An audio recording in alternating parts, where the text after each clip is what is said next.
quite enjoy it when different artists post do this in my style photos or artwork. I've always found it quite fascinating to, I wouldn't say copy, that wouldn't be the right word, but just to take inspiration from other work.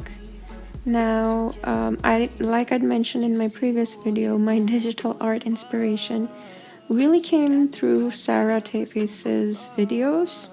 Not sure if I'm pronouncing her name right there, but I was following her Instagram account for a while now, and I could see the detail work. I like the way that she does eyes as well. I think she has a very significant signature style.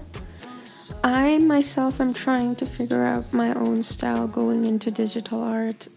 It's quite new for me, so trying to figure out which way suits me or how to handle the brush is actually quite interesting. I don't even realize when I'm sitting down and just working on it for like 3 or 5 hours straight. Usually don't feel hungry in between either, so it's a good way to mentally engage myself. I remember she had mentioned in one of her videos that you can really go into a deep meditative state while doing this. Maybe because it's so automated. Here you can see that I'm picking up the color tones and the sort of light foundational base that she's used here. I enjoy now. Earlier I wasn't enjoying blending the colors, but now that's the part that really engages me, to be able to take or put the flow section, in this case the opacity a bit lower, and then just mess around a little bit. Over here I've just made a very basic overlay sketch. I made sure that I took these photos as references on the page itself, but to not trace them because it doesn't really feel like a personal sketch if you do that. The only thing I'm really doing here are picking up the skin tones here and there because I really like that warm color set. And I did want to keep something or some elements at least of the traditional work that she's made, but give it my own twist. Now, I do appreciate more of full bodies. I really liked this model because I like the softness of her face. It really matches with the softness that's there in the painting. I loved her hair, though I kept, as you can see, the traditional bun. But I wanted to use those shiny body parts and that really sort of like a fitness model, let's say, shape, a full-bodied shape that I felt represented my stylistic aesthetic a bit more. I don't traditionally like the stick thin model or the really wave kind of body type. Not that I don't like it per se, not giving any hate out there, but just I find it more interesting to draw curves. Circular shapes just draw me a bit more than thinner shapes, let's say. And so keeping that in mind, you can also see here that I've kept the color tones and the highlights a little oval in shape and circular so that it feels more symmetrical. This part I really enjoy when I'm giving the piece a little bit of tone.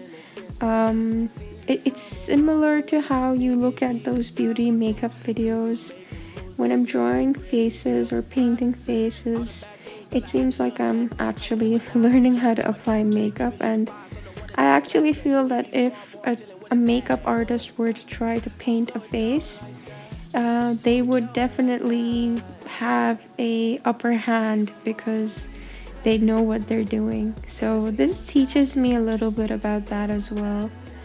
But again, I don't want it to look fake, so I make sure to add a little bit of, I wouldn't say mistakes, but just to add a little bit of realness to the face and not try to smudge everything together. I still struggle with ears. I might just do a separate video on specific body parts.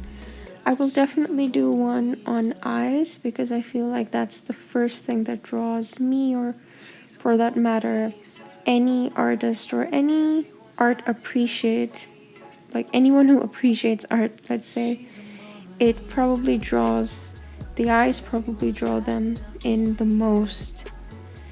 As you can see here now, I'm picking up more of the darker tones. Speaking of the eyes, I've now actually begun to make a layout of the eyes. In my previous video, I had just drawn directly, and it felt to me that it took me way longer than it should have to make that artwork, just because I was working in such tiny strokes, and I'm only using a very basic pen here, so it's I wouldn't even call it a pen, it's just something you use to scroll, but it has a very soft nub, and I find it a little bit challenging to make sharp lines with this.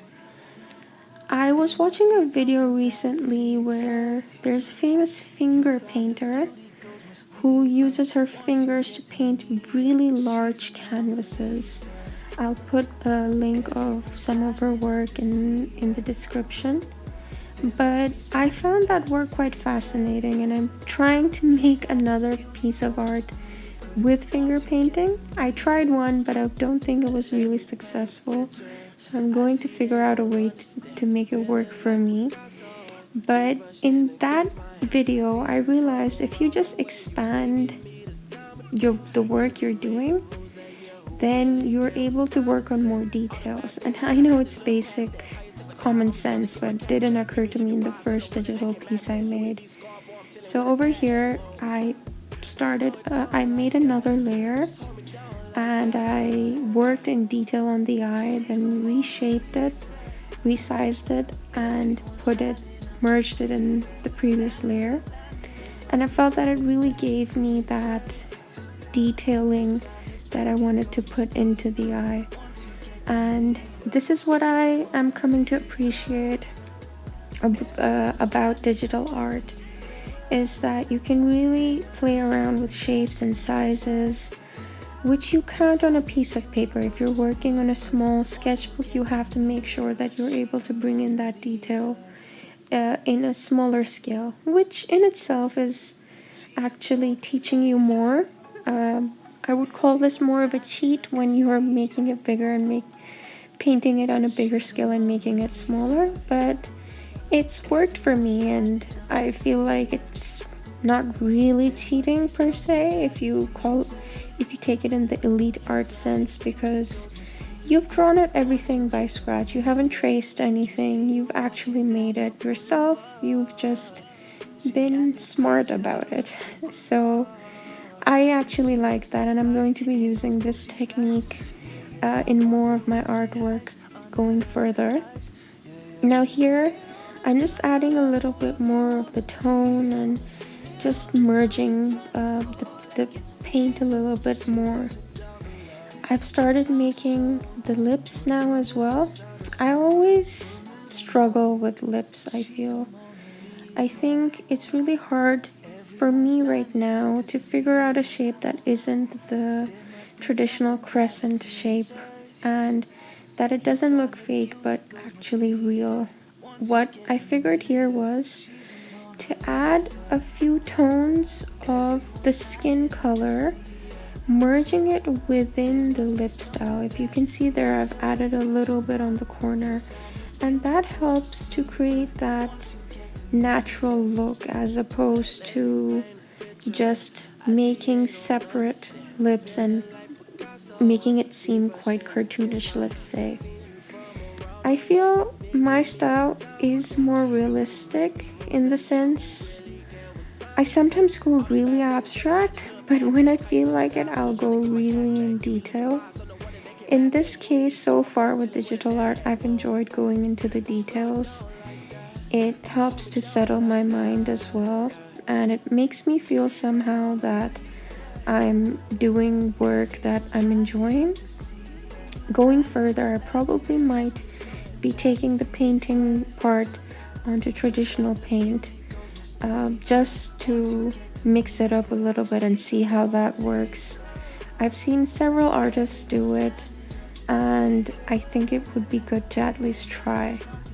For now, though, I'm actually quite enjoying this process of constantly blending, erasing, blending, adding another layer, and it definitely reminds me of my favorite quote from Shrek, where he says that ogres are onions.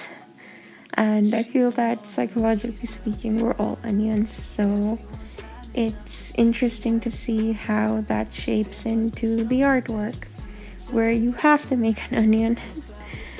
I hope that joke makes sense. But my ramblings aside, I'm now in this point, it's just more of the detailing work, just more refinement. You keep refining it as you go. I actually don't finish my work in one sitting. I take breaks, go around, maybe walk a bit or cook. I think I'm enjoying this time in isolation as well, where I'm just really getting to focus on the work without much distraction. Usually I listen to some podcasts. I really enjoy Jay Shetty's podcasts. They give you a lot of food for thought, and it's quite mentally engaging to listen to while you're doing your work. I'm able to concentrate on that and the artwork at the same time. It's not that it's just running in the background. Each new thing that I learn gives me a motivation, I would say, to continue doing what I'm doing. And I think that it's important to enjoy this process while you're making it, because otherwise it can become extremely tedious to make if you are not really enjoying it and just doing it for whatever reason, to learn or whatever your reasons may be. In this part of the process, I've now gotten to the dress. This was maybe surprisingly the hardest part for me, because I thought the face would be the hardest. I've struggled with faces before. In my traditional artwork, I struggle with faces. But surprisingly, it was the dress, and I've come to realize that the more simple something seems in digital art, the harder it might be to give it that finesse, because you don't have the luxury of blending the colors, adding several layers. Though you can, of course, in the dress, but the crisp, sharp lines are something, like I said before, I struggle with a bit. For me, it's easier to take smudge colors around, like you can see I'm doing with the hair now.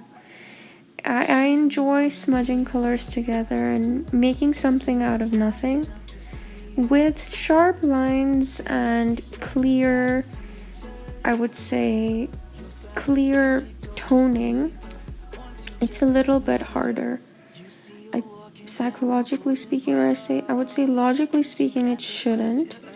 But somehow with me it is. Even with the hair, I was much more comfortable making the smudging part of it than now with the detailing hair sections, because I've made the face look quite realistic. It's important in this part as well to really work on the fine hair lines and to make it as realistic as possible. I decided at this point that I did also want to add some shadow. I like to play around with darkness, shadows, highlights, and I've struggled. Well, here, that's me again saying I'm struggling with something, but I have definitely struggled with shading. And so in this case, I wanted to give her very light shading on the feet, just to make it seem a bit pop out, I would say. I'm quite glad with what I've done so far. I chose to stick with the original background of the painting that Sarah had made, but as you will see soon, I decided that I actually wanted to go in a bit more abstract and play around with my abstract artistic sensibility here to make it seem more splattered and Jason Pollock style work. So the background, I just kept very light shades and tones similar to the painting, so it's more of a complement rather than a striking background. I decided to add some splatter work for fun, which I always love doing. It's called the ruining the painting section for me, quote unquote, but I enjoy that ruining because otherwise there's not much difference between this and a photograph. And I'm not really much into hyper realistic art. I will delve into realism from time to time, but for me, art is that fantasy escape, and to escape in fantasy, I'd rather not be stuck in reality. Overall, I quite enjoyed making this piece. It was a surprise, it was a very impulsive decision, and I feel my best work comes out when I'm being impulsive. So I enjoyed this part a lot. I hope you were able to learn something from it as well. Do share below if you feel you want to see something more or if you have any suggestions for an upcoming piece. I'll keep putting up more digital work for sure, and I'm going to try and incorporate digital and traditional art together because I feel like that's where I'll find a sweet spot. So stay tuned for more of that work. But thank you for watching.